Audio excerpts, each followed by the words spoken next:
రంగారెడ్డి జిల్లా ఇబ్రహీంపట్నంలోని జిల్లా పరిషత్ పాఠశాలలో టీచర్స్ తల్లిదండ్రుల సమావేశం నిర్వహించారు.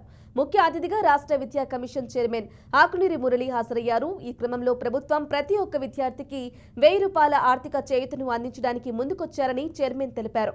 అలాగే కార్పొరేట్ స్కూళ్లకు దీటుగా జిల్లా పరిషత్ పాఠశాలలు అభివృద్ధి పరచడానికి కృషి చేస్తామని ఆయన తెలియజేశారు. పేరెంట్స్తో సమావేశం జరిగింది. సో ఈ పేరెంట్స్ సమావేశంలో పేరెంట్స్ అందరు కలిసి ఒక మంచి నిర్ణయం తీసుకున్నారు.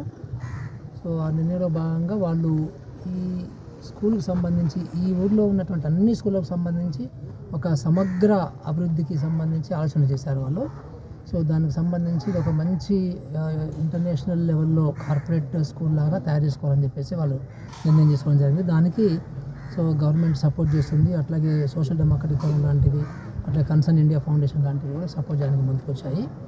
సో దీంట్లో భాగంగా ఈరోజు కమిటీ కూడా ఒకటి 20 మందితో కమిటీ ఫామ్ చేసుకున్నారు వాళ్ళు.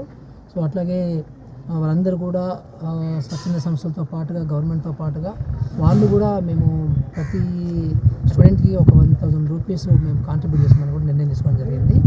సో ఇది వచ్చే ఒక 6 నెలల నుంచి 9 నెలల లోపుగా ఈ స్కూల్ ఒక మంచి అభివృద్ధి